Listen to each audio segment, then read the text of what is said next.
Ṣẹ̀kẹ̀rẹ̀ lọ bá jó, ṣẹ̀kẹ̀rẹ̀ lọ bá jó, olúwa mi ò dìde ojú The Ashen Forge.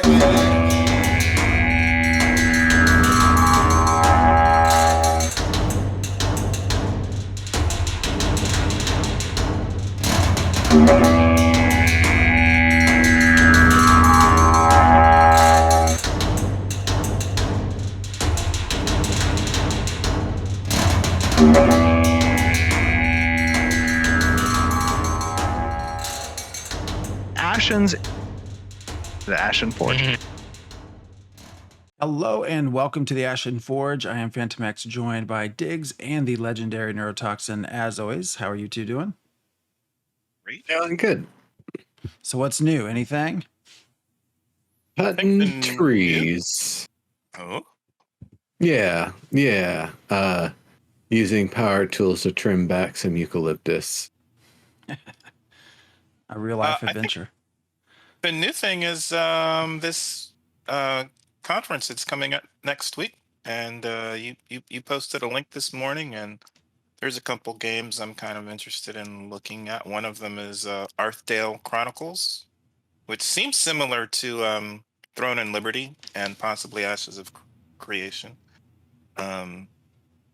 It kind of actually reminds me of Pantheon Rise of the Fallen, but the combat looks a little faster to me. So I hope so. So was that, and what's the other thing that's on there? There's something else that we should be Oh taking a yeah. look at. So for those who are in our Discord, I don't even know. Oh, I was looking at Throne and Liberty. Cause it's so hard to find any information on Throne and Liberty. Most of what's out there is either press releases, financial releases that have to be translated from Korean to English. There's almost no videos. So I stumbled upon this. It's called G-Star 2022. So it's, I guess, an awards, kind of like a, I don't know, TwitchCon or something like that. What's the one over in Europe? Games, what's it called? Gamescom? Yeah. Yeah. But yeah, so what I picked up on Archeage 2, which is another one that we've heard is coming, but have seen almost nothing about, will be, it looks like it's, at least in my time zone, some Wednesday, kind of 10 o'clock, 11 o'clock, somewhere in there. Which I'm always curious because, when we always talk about PvP and Ashes of Creation, we often get cited, Lineage 2, Archeage, A little bit of EVE Online. EVE Online, Aion, however you want to say it. Is it Albion? Yep, that's the other one.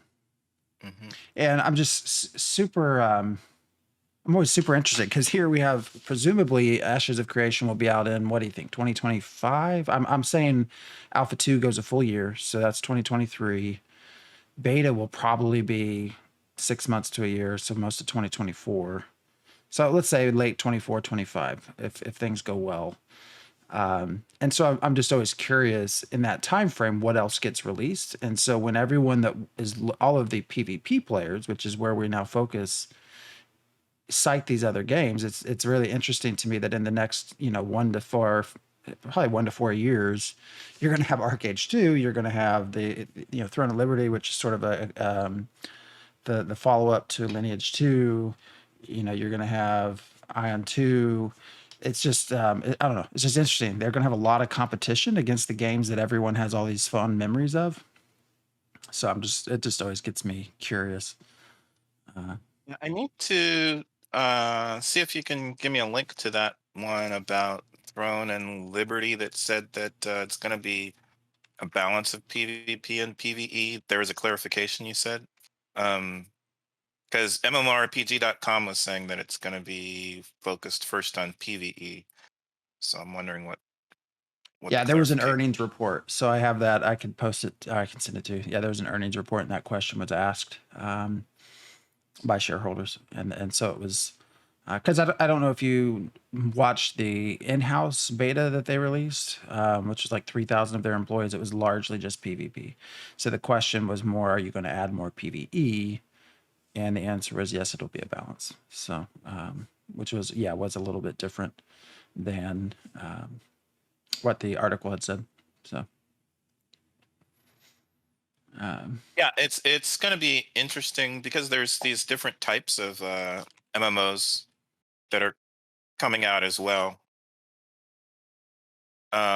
Different types of MMOs are coming out in the next few years too. So I'm just wondering, who's going to go where by the time Ashes of Creation is released. well, yeah, and we've had so many conversations about Care Bears and sort of what does the Care Bear do, and you have Palia that's presumably in the next 2 to 4 years, which really is aimed towards that sort of non-competitive, non-combat player. And you already mentioned Pantheon, assuming that keeps going forward. I mean, there's just a lot of stuff. Final Fantasy is still growing strong. I guess we'll see how Blizzard does with Dragonflight. Mm-hmm. Which I don't know how I ended up with 2 of them. I have 2 of them 2 of the collector's edition sitting here. I have not opened one. Going to tell you the answer to that question. The answer is all of them. Just like how people who play first-person shooters are going to play every new modern first-person shooter that comes out that's got games, the same is true of MMOs. Every new MMO will always get everybody, and none of them are going to kill WoW. Because that's not how the game works. Yeah. No, I think it's interesting. So there's so many. I think you're right. All of these, I think, will have their niche population. So the question becomes, how do you keep a larger audience in any one? Because then we have New World that's really picked up more steam, that will conceivably continue to grow. Lost Ark remains a top game on Steam. It's just crazy. Content. They'll always come back for expansions. WoW can release, ogres pooping in a barrel and fermenting it into potions.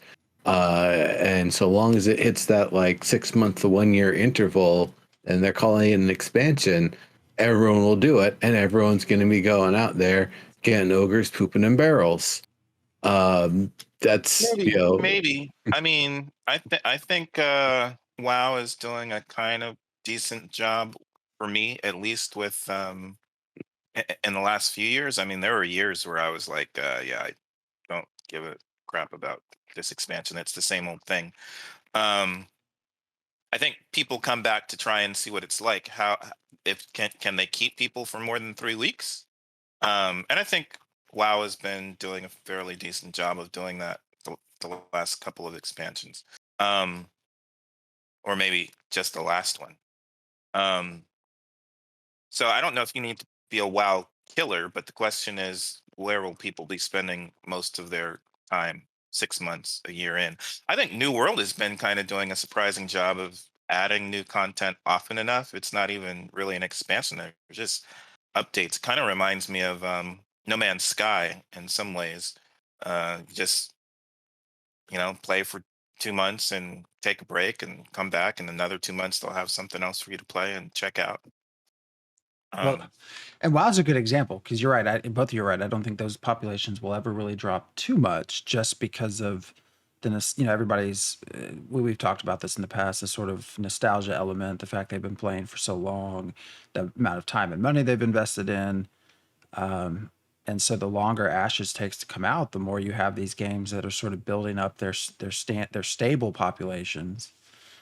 Final Fantasy had its huge uptick, and it seems to be going just fine. They just released their free update, right? Was it the Islands? Yeah, and I still need to get in and actually level a character and try and check out that Island Sanctuary. I do want to do that. And yeah, and then we've been doing Lord of the Rings Online. It has a pretty stable population. New World's building up its population. So at some point, it's like, where do you start pulling people from? I think it's not too much of a stretch to say, as long as you have a fairly easy working game, you can keep 50,000 players. But the Ashes is going to want a lot more than that. I think they've said their target for release is 1 million, I think is what he said. So should be a pretty nice payday on release. Yeah, and just again, I'm looking at Arthdal Chronicles. Just the even for a Korean game, just the visuals were astounding. It looks like a world that I want to live in and explore. Well, So and what's interesting is when you read, gosh, this has kind of gone off topic already. We were going to do questions. When you read some of these press these earnings reports and they're taking questions, actually they've been asked very specific questions because the business model is so different from kind of that area of the world in South Korea versus Europe and the United States, where we're much more against the idea of pay to win versus what like Lineage 2 or some of these others are. And so they've made very specific statements that, and I think Arthdal Chronicles as well, where no, this is targeting a global audience, so the pay structure will be different. And it looks like it'll probably be more like not pay. What is well, similar to Pay to win. Ashes. Yeah, no, like an item, just sort of an item shop, skin shop, something like that.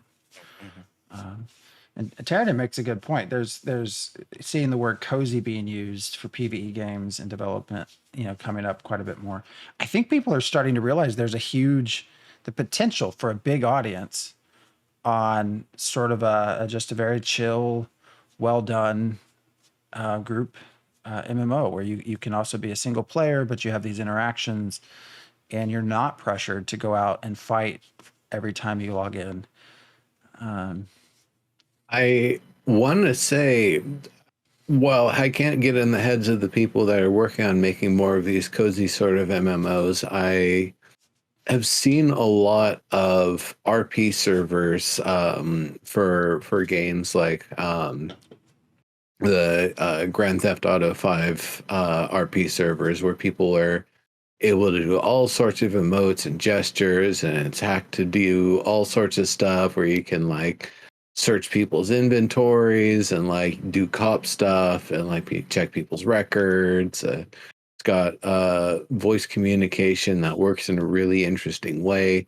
It's a really neat sort of thing. And what happens is people are actually RPing on there. They don't go on and then just start grabbing guns and carjacking and racking up, a criminal score. You get kicked off a server. That's not a character. That's not a story. That's not interesting. No, what's interesting is getting a food cart and selling drugs in the form of tainted food. So you put a little of the things that'll make your characters run around all fast in the coffee, and then someone drinks it and it's like, you've got the best coffee. That's the sort of stuff that I think you're not going to find in a game that's like really combat forward. And so it's hard to capture that sort of thing where somebody will try to crap in the punch bowl for everyone else. So making a collaborative experience where people can be expressive and play a character as a character they're role playing, but not going in and you got to watch over your shoulder because everybody's just driving cars through alleyways and like on sidewalks and stuff, trying to crush as many people as they can. That's, I think, the sort of thing when I think of like the cozy, like how do you get like the feeling of Stardew Valley, for example, but as an MMO, as something that's collaborative. Eco is a game that I've seen on RP servers that do a lot of that. Political structures, building the world, having catastrophes happening, responding and rebuilding after that. That's the sort of stuff that I think feeds into the mechanics people are going to want to see, where you're constantly like having to work together and build and progress towards the next thing and be a very collaborative sort of thing. And yeah, that doesn't mean there can't be conflict. There could still be skeletons at night you got to knock over. That's fine. But if the threat's mostly like an NPC based, like not driven by the players, it's a lot easier to accept and be like the collaborative. Everybody fights NPCs because that's what we do. We all work to protect the place. Yeah, and I think that as the player base ages and starts having families and jobs, you have a lot more people who are casual time players, even when they used to be hardcore challenge players, they're now casual time players because they've got work and wives and husbands and kids um and then often if you're casual time, you don't have a lot of time for hardcore challenge. So the player base ends up being some form of casual, even though they used to be um, hardcore. Uh, and you have to take that into account when you're thinking about your design and your numbers. Yeah, Who there's, needs more conflict when real life delivers plenty? That too. yeah, Yeah. Game's supposed to be an escape, damn it. there was the mention of Riot MMO. What is it? Right. Nightingale? Is that what's the other one we've signed up for? Nightingale is the one, and then Riot Then has you the have League of Legends. then you have Mhm. Seed coming out. Then you have what was the bit? Was it Bitcraft? What was it we were just talking Bitcraft about? looks interesting. Yeah, Bitcraft. So no one should ever say that the MMORPG is dead because there's literally a dozen or more that appear to be decent games, many of which are very different from each other. Well, I was going to say, I'm not sure that Nightingale is an RPG. I'm not sure that Seed is an RPG, but we got plenty of genres of and new genres like Palia is not an RPG, but we've got different genres of MMOs coming out, so we'll have to see. I think also there's things that are trying to do something completely different than convention. Take it for what it is, but Book of Travels is definitely trying to do something in a different sort of way. Obviously Planetside 1 and 2, that's not even RPG. Yes, you're playing a role, same as Foxhole. You're playing a role, but that role is the thing you're doing on the battlefield, which is contextual. It's that the ludo narrative sort of consonance is that your character is doing the thing narratively that they're also doing in gameplay. So yes, you are role playing the character. It's a tactical, shooter sort of environment. Or I also think of Realm of the Mad God did well enough, this little funny micro MMO where the server always ends in apocalypse when you defeat all the bosses and you go fight the big boss. Steambird's Alliance is the next game that they had made. Very similar sort of concept, but a much larger scale, a lot more, I would say, variance and things that are just real interesting about it.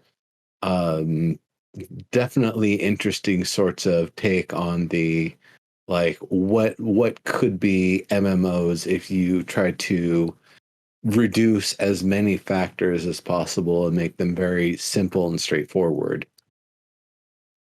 MMORPG. We also have Wagadu Chronicles, which looks kind of cool. And what was the thing? I was just thinking of one more.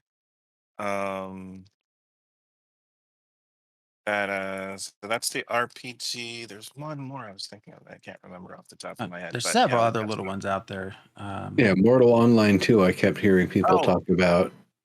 I was going to say Crowfall is the Throne War sim, MMO Throne War sim, but they are taking a little hiatus to rethink Yeah. So I was going to stuff. bring this up. Yeah. So Yeah. we also found out in the last week that Crowfall, they didn't say they're closing, which I don't know how much people have actually followed it. They had new ownership, new leadership, nothing changed. And so they have said that they are going to shut down for a little bit and think about the direction.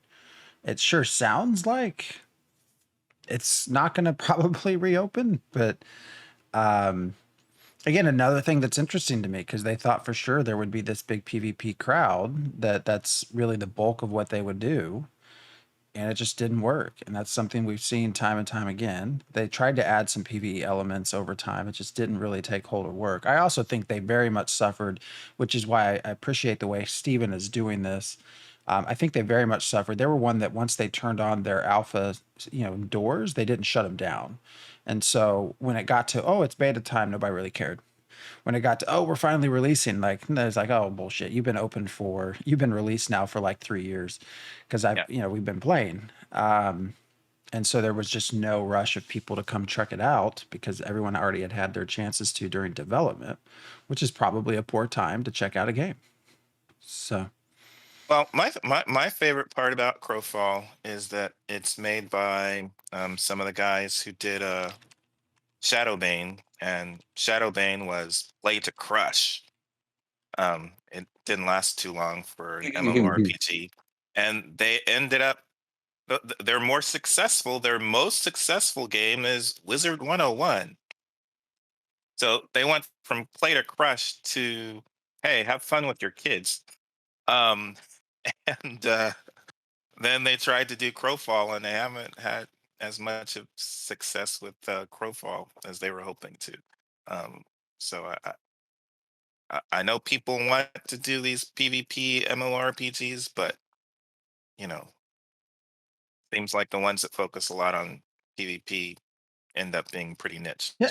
And Sheridan has a good point in chat. Maybe they decided to take Crowfall a PvE route. I mean, I guess they have the systems. They have some of the more complicated processes are in place at this point. So it would just be, I guess, content,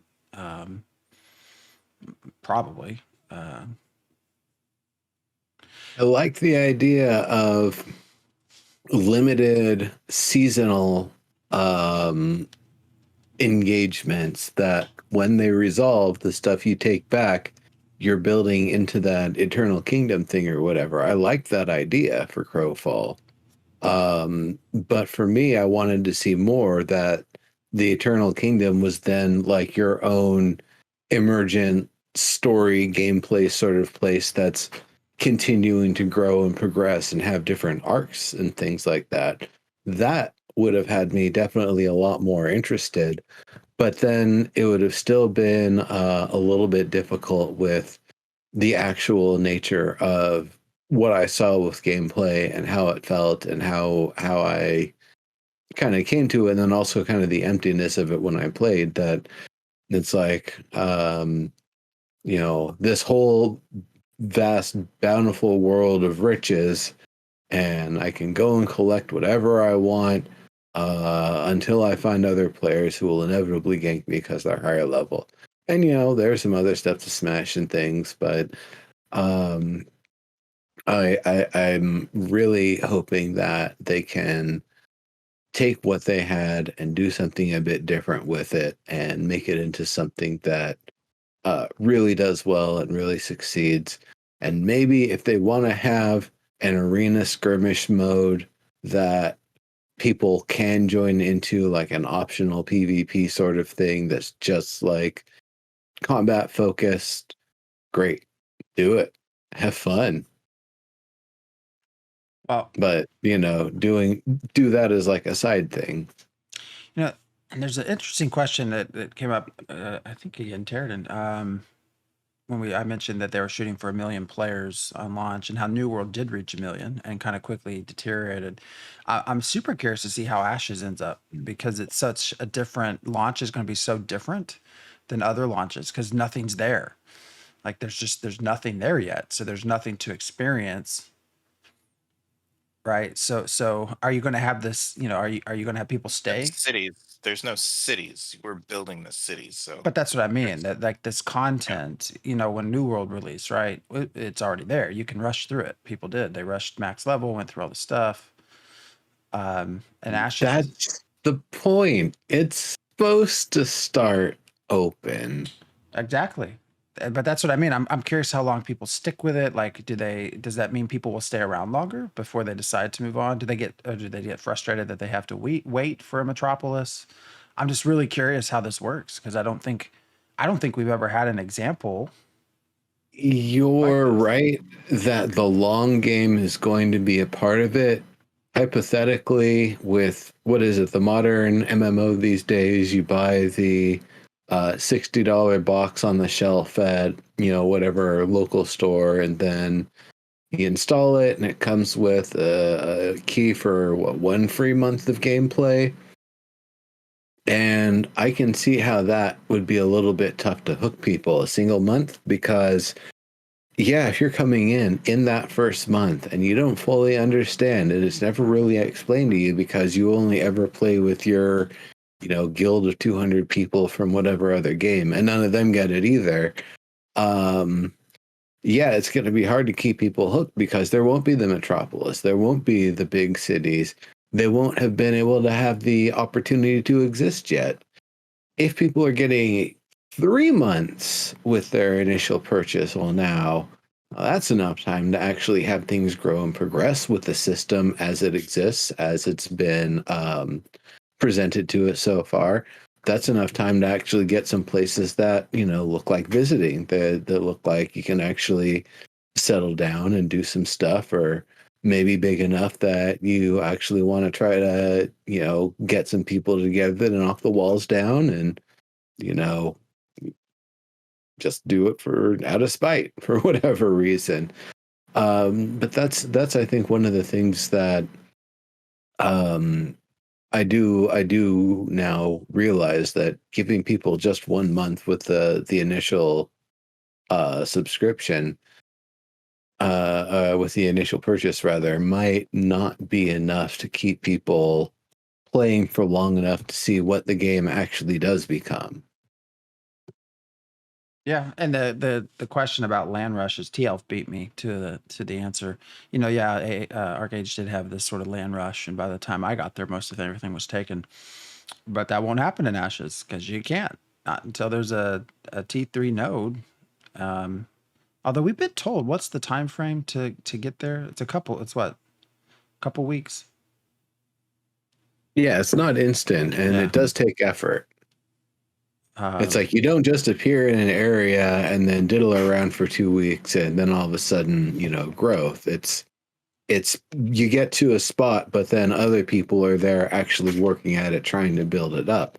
For whatever reason, I would imagine, it became some sort of hub for useful purposes, and that's why it built up. Or maybe early on there were some real juicy quests that were available, and people just stuck around and did all the quests. And as the place grew, they grew with it a little bit.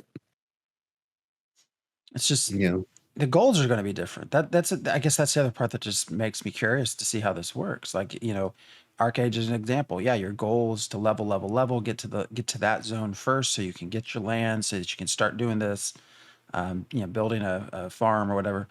And Ashes will just be different. Like, what's the goal? I guess the goal is to find a node. You're not even directed to a node. You're not going from town to, you're not being directed to a town. You're just going to a node.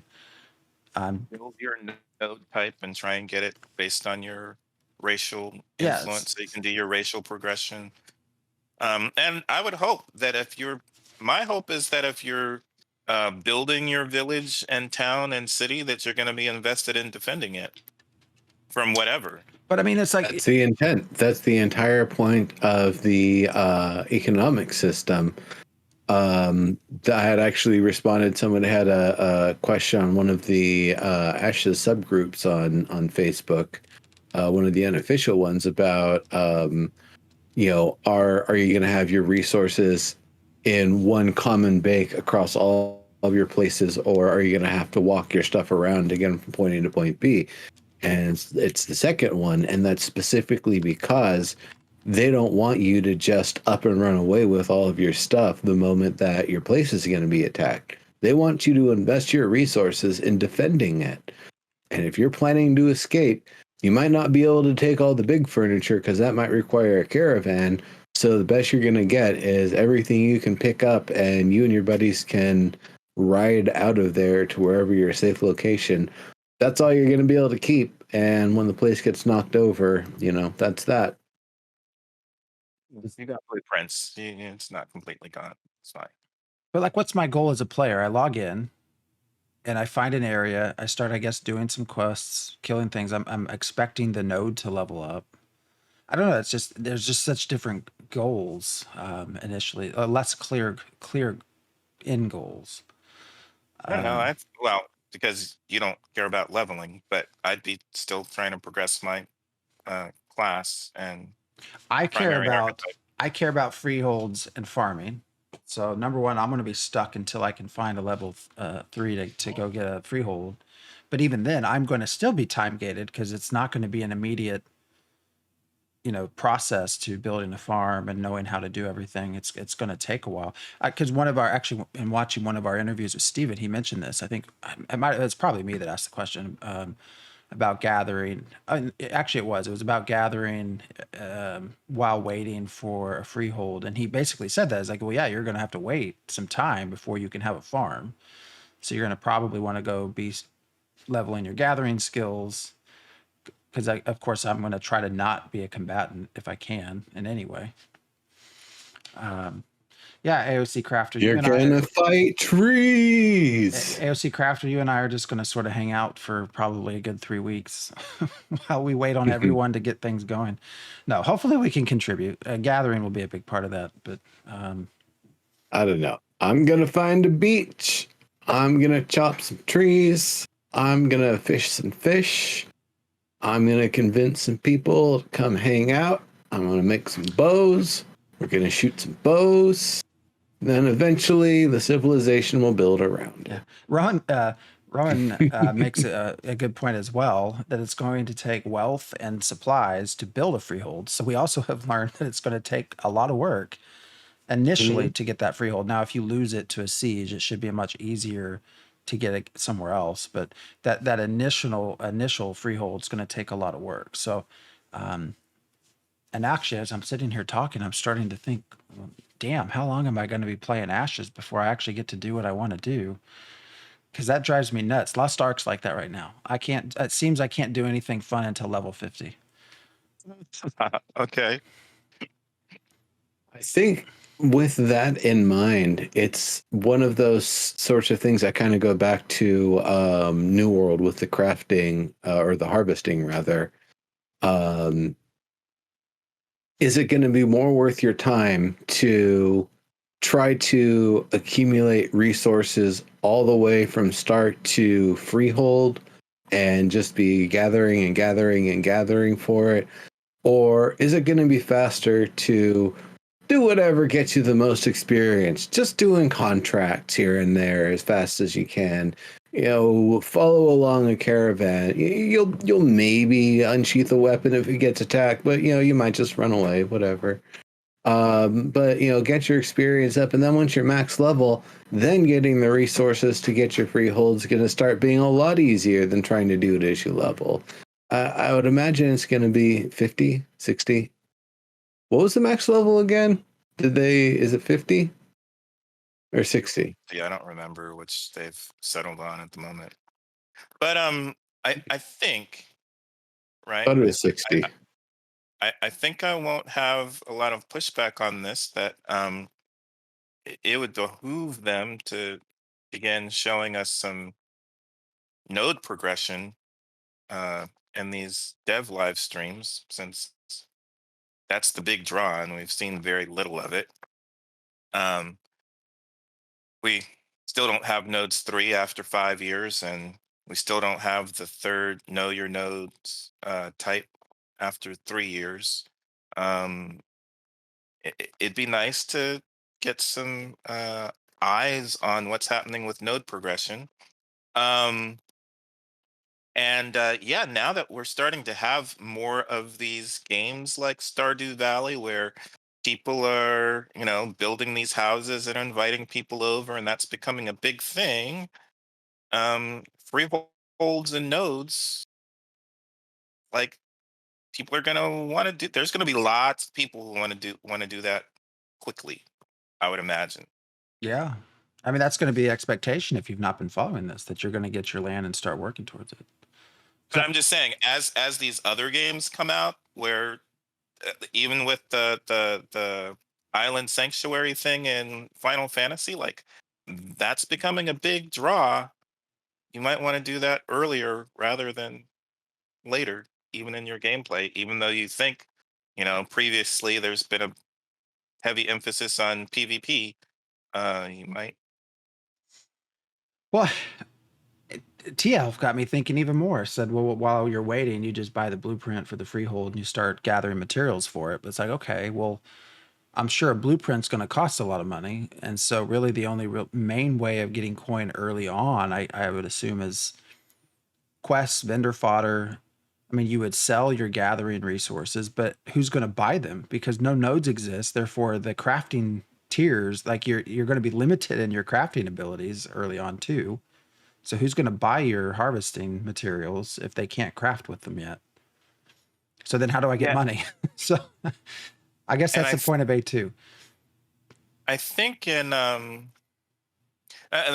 wonder what the expectation will be, because I think in Disney Dreamlight Valley you have to make friends with characters in order to be able to upgrade stuff. So I'm just wondering about that in terms of NPC relationships and all that, just because it seems to be a thing in um, these house sim games that are coming up. You have to establish relationships with different characters in order to do different stuff. So I'm just wondering if what that expectation would be like for your freehold and all that. And Well, is that a game where you're expected to do everything? Is it theme parky in no, that way? I'm just saying it's a thing that's happening in MMOs these days. So I'm just wondering how that would bleed over into whatever player base decides to play Ashes of Creation. I'm just curious. I don't think it's something that Steven's been thinking of necessarily. I'm just wondering, once you start actually working on all that stuff, given that it hasn't released in the time, Ashes did not release in the time frame you were expecting, um, and everything is subject to change. How do you accommodate this new group of players, right? Who's kind of being catered to in other games. I get Wow. this odd feeling now that people are going to try to zerg rush the castles. Yeah, you have to kick out the ancients first, though, so that's Yeah. kind of interesting too. That it would have to be a zerg rush. You're not going to be, throwing level 60s at it in the first week. You're going to get all of the level 20s together, and it's like, all right, everybody, let's meet at this place. We're going to throw our heads at this thing. We might not do any damage, but we might be able to wipe it out. Grab this thing. I mean, that makes sense. That becomes that one focal point. Because right now the question is, what do I, as the average player, what do I do? Where do I spend my time? Now, someone who's brand new experience 6 months after release, totally different, right? Okay, there's the metropolis. My goal is to get there, to get this freehold, and what might take months to begin with might take weeks for a new player. We don't know. Post-release new start servers are going to be some of the wildest things. I think a server releasing 3 or 4 years after the initial release, it's going to be a really interesting environment. Or there's going to be a lot of power gamers in it. Or you get people that say, I did that once, it wasn't fun, I'm not going to do it again. But maybe, I would expect, I put this in chat, I would expect that when we get to release, probably a lot of several servers will be driven by streamers, large streamers, and their player base kind of quickly leveling up a node of some sort. So, and what was I gonna say? So I think it's a village in a few days. I think you build your stage 3 village in a few days, your town in many days, a city in a few weeks, and a metropolis in many weeks. So it'll probably be over a month before metropolis. But you've got your village and your town within a few days, a couple of weeks. And you're going to be trying to establish a specific node type, and again, probably a racial type as well, so you can push through your racial progression. So you've got stuff to focus on if you're focused more on your character than you are on farming. Um, there's stuff for, I think, the average RPG player to be interested. My endpoint's very specific. It's a freehold and a farm. So, I mean, I know where I'm wanting to get to right from the start. It's just I'm going to have to wait and work through some hoops to get there, which I hadn't really Right, but processed I don't until think the that's show. going to be. I don't think that's going to be weeks. That's going to be days. Who determines the node type? I believe they're already determined at release. I'm pretty Yeah. certain. Yes. So you should know where you want to go Yeah. by Alpha 2 for the most part. Yeah, you should be able to open Unless up a that map and it'll let changes. you. Yeah, you should have the information. You cross into a new node that it, what it is, military. Which is actually a good way to, unless there's any more to talk about, we can kind of progress into some of these questions that didn't get answered. Sure. And I got to find where it was because that was one of them. I should probably just. So one of the questions, well, first, the name of the show is One at a Time, because again, you are only allowed to ask one question at a time, and it has to be very direct and very succinct. And there were some very good questions that I wanted the answers to, that the answer was you asked more than one question. So next time, players, please be more specific. This was a good one, though. So the last one I think I put on the list I sent you all said, will we get to see all 4 node types at the beginning of Alpha 2? And the answer, I will quote, this was what was on the forums from Vacnar, was, we would love to have all 4 node types available at the beginning of Alpha 2. I'm smiling because it says we would love to. Doesn't say we will. So, Diggs, I know Again, nodes is your thing. Well, the question, I mean, what's curious about that is, again, we're still waiting for nodes 3. We've had scientific nodes and economic nodes. We have articles for those 2. It would seem like the easiest thing to do is to make an article, write an article and post that, even if you don't have a demo for it or whatever, but you would hope they would be working on that. So what does that mean? How far have they gotten in the development of these things if we can't even have an article written about all 4 of them? 5 years in? And then they're not sure. So which ones are we going to start with? Does it mean that we're going to start with scientific and economic, since those are the ones we have articles about?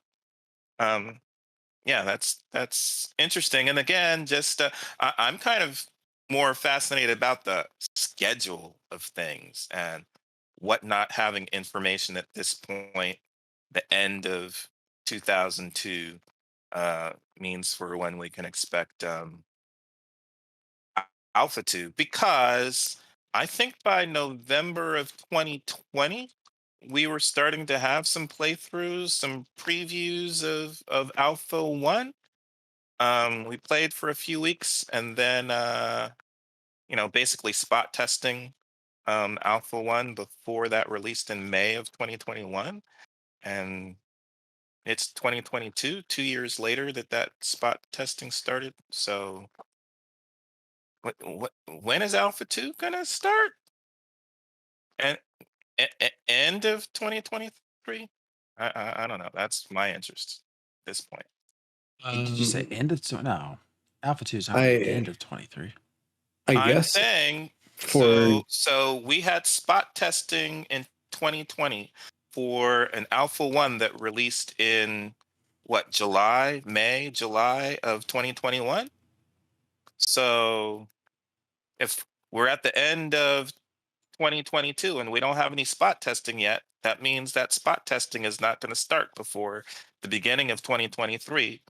And if it's the same amount of time with more content, that makes it seem like that's pushing release of Alpha 2 to the end of 2023, like, August, September, October of 2023. I don't know. I'm just saying. We're basing it based on what they did with the Alpha 1 spot testing then. I just don't know. Go ahead. And again, we've seen barely anything about nodes. I don't know how they can do Alpha 4 or Alpha 2 without all 4 nodes. It's a big question mark. No, they don't have to start with all 4 though. They're going to put them in eventually. So Alpha 2 is not necessarily starting with everything. No, but what I'm saying is like what do you do as the placeholder? Do you just say these ones will only ever let you level up to this point, and only the ones that we're focusing on are allowed to build up higher? Like that's the part that I'm trying to figure out, is how mechanically are you able to do that? Or is the system so flexible that you can just say, the map only has exactly these two types of nodes. We filtered out the other two, so this is all you're testing with right now. Mhm. That's kind of what I'm interested in. Yeah, that makes sense. Well, and speaking of what we did, so another one of the questions was, will Horde mode and Siege mode be on open beta? And the answer back in our game was, the game is intended to be feature complete by beta 1. And I have to be honest, I had completely forgot about Horde mode and Siege mode. Two But things that's for Apocalypse. Two things we never got from Apocalypse. Yeah. Those aren't things I'm expecting for Ashes of Creation Alpha 2. Siege is not a mode. Siege is something that you do, and Horde is not a mode. That's probably something closer to the Monster Coin events. So, no, I'm not expecting to see Horde mode and Siege mode, since those are Apocalypse modes, Ashes of Creation. Yeah, I would just I put that on there because I had honestly just completely forgot that those even existed. And I'm curious to see what, if anything, gets done with Apocalypse. Because we didn't really talk. I guess maybe we talked about it early on. I don't know how much we brought about. They had trademarked, I think it was AshesNet, or it was basically it looked like BattleNet as far as a platform to open up several different games. Which made me, made the thought, okay, well, they're going to put APOC into its own one, then they'll have some sort of Siege mode as its own game. Ash will exist as its own game. And we've really not heard anything else about any of that. We've not heard it. I mean, when's the last time they even mentioned Apocalypse? I don't. Yeah, there's no point in mentioning Apocalypse when you're already 3 years, at least 3 years behind on the main game that was supposed to release before 2020, and it's not releasing before 2023. We're not even getting Alpha 2 before 2023, most likely. So I wouldn't be trying to think about Apocalypse when you're so far behind on your release schedule. At this point, I consider Apocalypse just to be in the past, unless they've ported all of its functionality over to Unreal 5. I don't know what they'd even be doing with it right now. I would love to ask. There was some statement made around Alpha 1 that the tech that they were using for the networking was somewhat kind of informed and honed by the experience they had from APOC, that they built upon what they had. And so that kind of implies that it was not necessarily a loss for them, that the technical data that they got from APOC was functional enough that it carried them to A1. And then once they got to A1, they realized, well, it was functional enough to get us here, but in terms of the scalability, the next steps forward, this is definitely when we're going to need, more networking engineering people on deck. And since then, we had seen them put those postings up for like Unreal Network engineers and network people to help them get through all of those hurdles and move forward. So, and that was all, again, Unreal 4. Now they're on Unreal 5. So I would hope Unreal 5 has more, or at least more tools for multiplayer networking functionality and ways to keep everything as smooth as possible that they're able to utilize now. So then to go with all of that and go back to APOC, like what would even be the point of APOC other than as a way to try to drive more engagement close to release or something like that? and have a way for people to try to get like the skins that were offered before as like a legacy sort of thing, or maybe some new skins or some other stuff, or maybe you're able to create the character there and keep them up to level 10 or something like that and bring them into the game. I don't know. That wouldn't logically make sense because millennia passed in between. No, I mean, if they want to make a battle royale, they could make a battle royale, and it would be fairly quick. It's pretty much mostly the game environment with the corruption wall, and weapons as your PvP instead of classes. So it's a pretty quick and easy um, game type to make if they wanted to do that. I don't know if they're still interested in having a little side game, but again, they need to focus on the game they're trying to release instead of you know separate their focus, segregate their focus with a totally different game.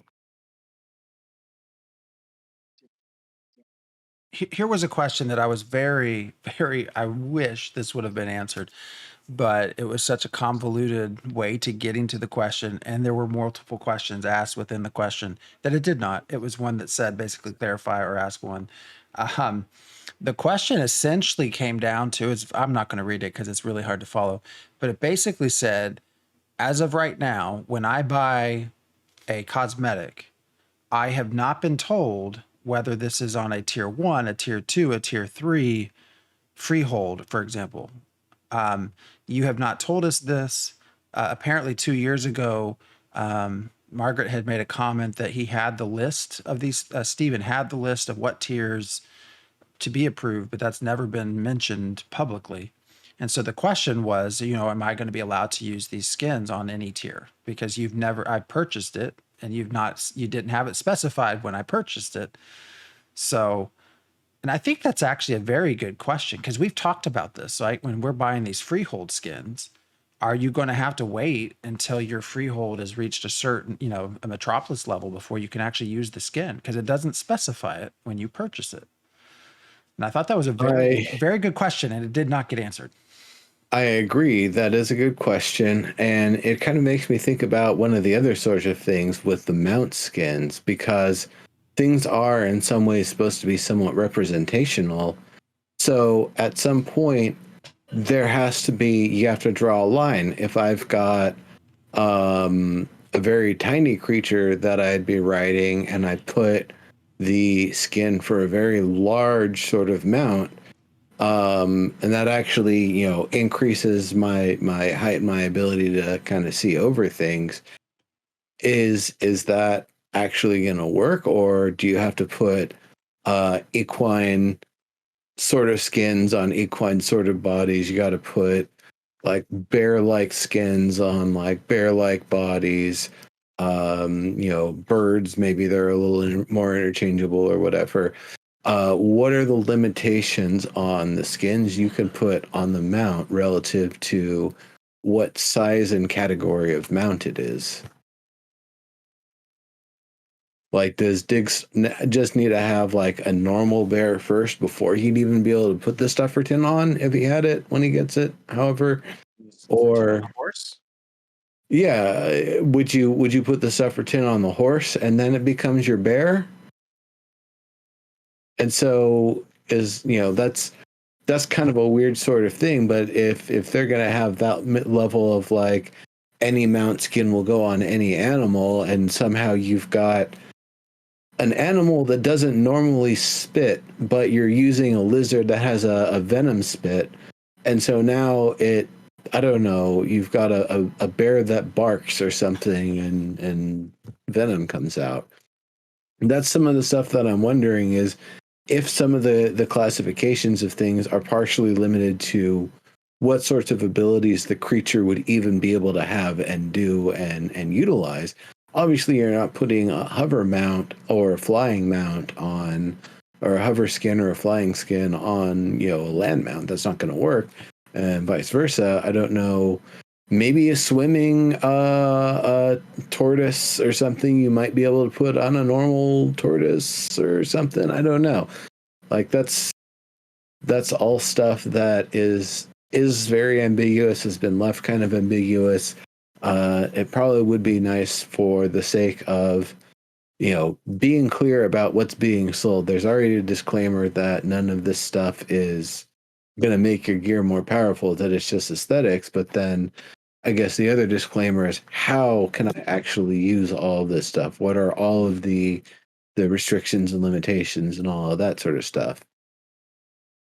Yesterday, I saw someone giving commentary on the Throne and Liberty trailer, and they mentioned that there's a section where somebody uses a grappling hook to run up the side of a wall during a siege, and I was like, oh, the grappling hook actually works in Throne and Liberty. Apparently, I don't know if the one skin that we have is going to work for Ashes of Creation, but we'll have to Nope, see. just a spear gun skin. Well, and so I quickly just looked as we are sitting here talking. So back at the Kickstarter, 100%. Like here's one, a tier 3 freehold appearance bundle, tier 2.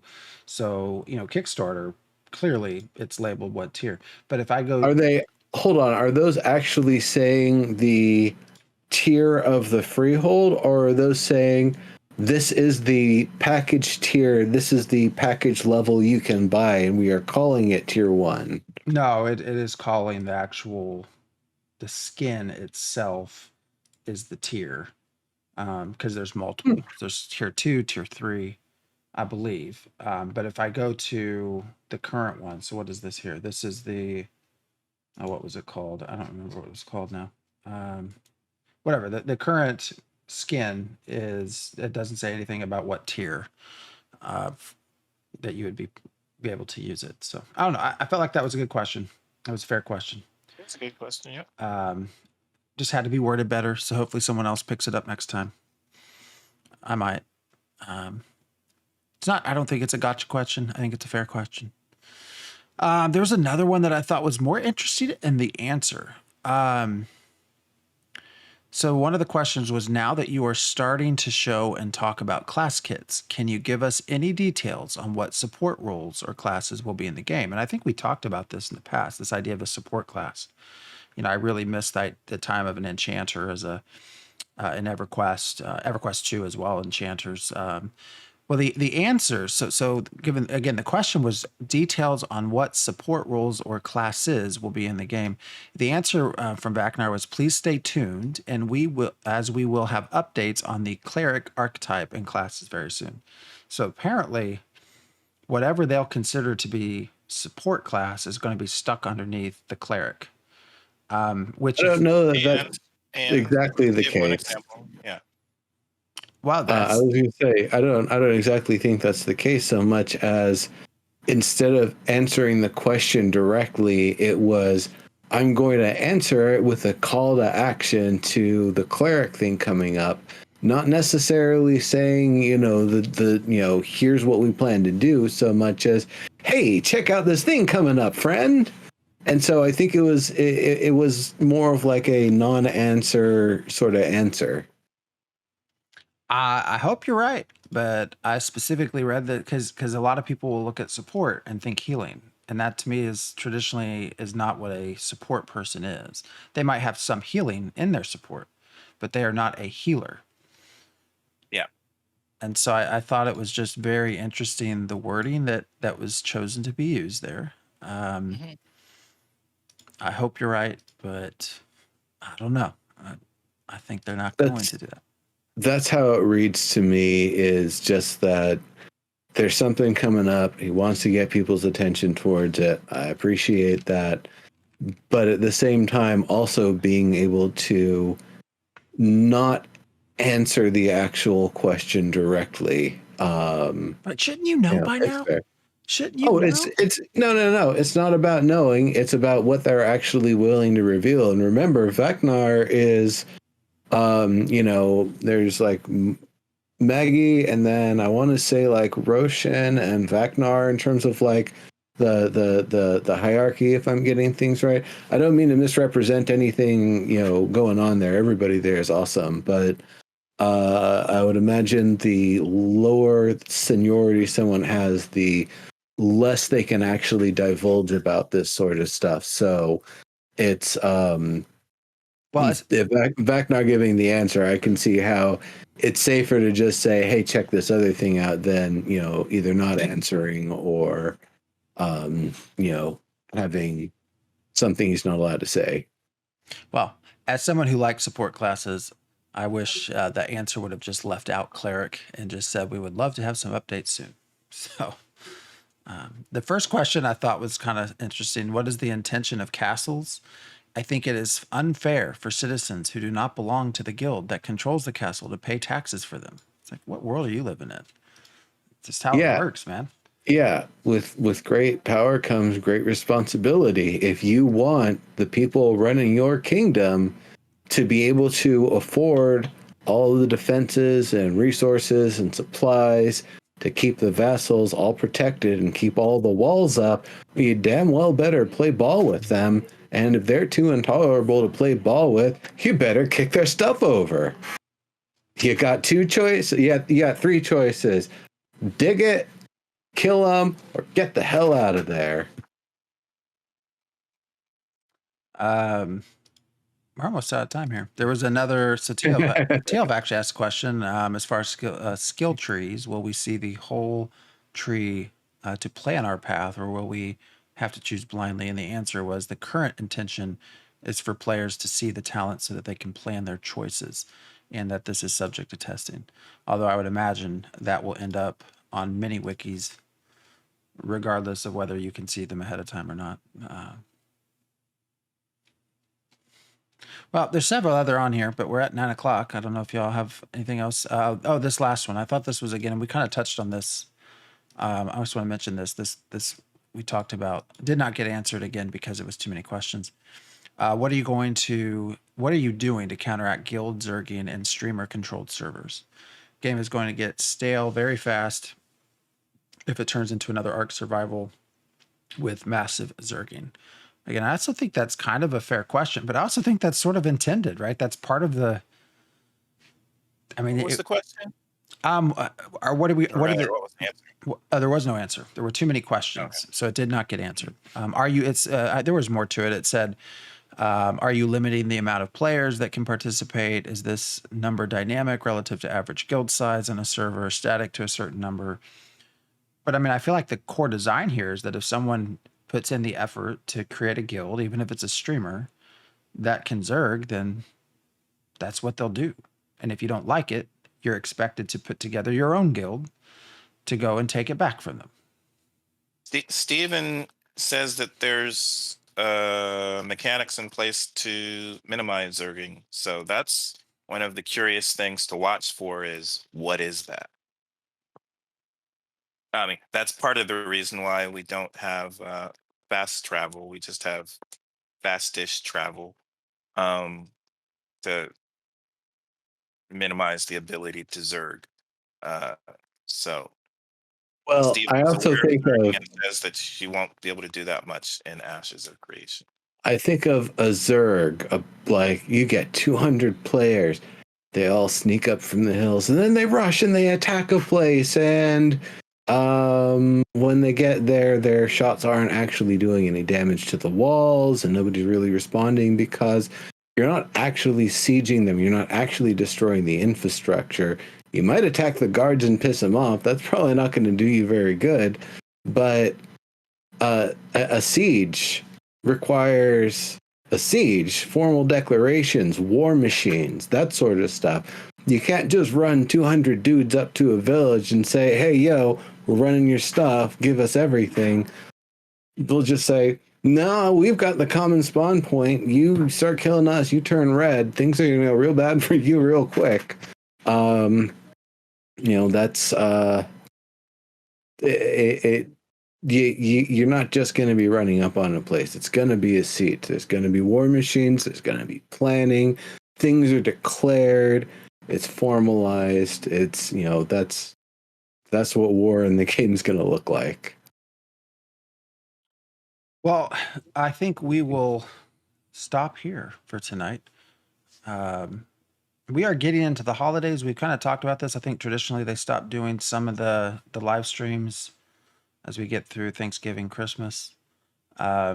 So we'll try to keep going. We might end up running out of stuff to talk about, although it sounds as though to go back to Throne and Liberty, we're going to actually get something revealed here as well in the next week or two. So we might be able to just pull some from some other games, which would be interesting. Because also speaking of that, the one thing I didn't mention, if you're interested, it also appears that here pretty soon they'll probably start opening up beta testing to the world. It's kind of been mentioned that they'll go beyond NCSoft here soon. But we should have stuff to talk about in any case, even if we wanted to go over to Lord of the Rings Online. They're doing a expansion is opening up for that. We might want to talk about Dragonflight a little bit. You know, there may be things that we see there that we'd like to see in Ashes of Creation. So even if Ashes of Creation doesn't have a lot of info, we're focused on some other games where we'll have some stuff to talk about, I think. Sure. If we want to. But I was also going to say that, you know, we way back when we did Theory of Forge Chronicles, we had guests that joined us, and I think we're kind of looking for people who might be interested to do that. So if you are watching us either live on YouTube, on a Reddit post, on the forums, you know, we would like to see other viewpoints. I would love to actually get some people who are very big PvPers in and just sort of have a conversation.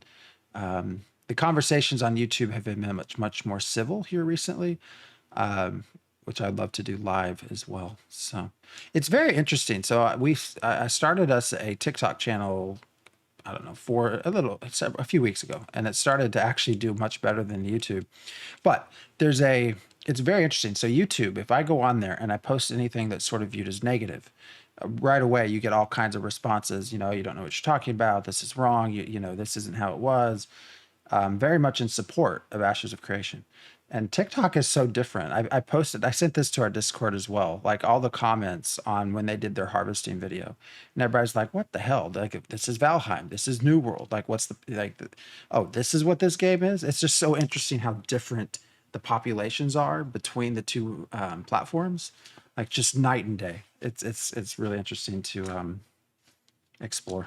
But anyways, yeah, if anybody would like to join us live, just let us know either on a comment or Discord. So, all right, everybody have a great week, and we will see you back here next Sunday. Yep. Until then, have a good one, everybody.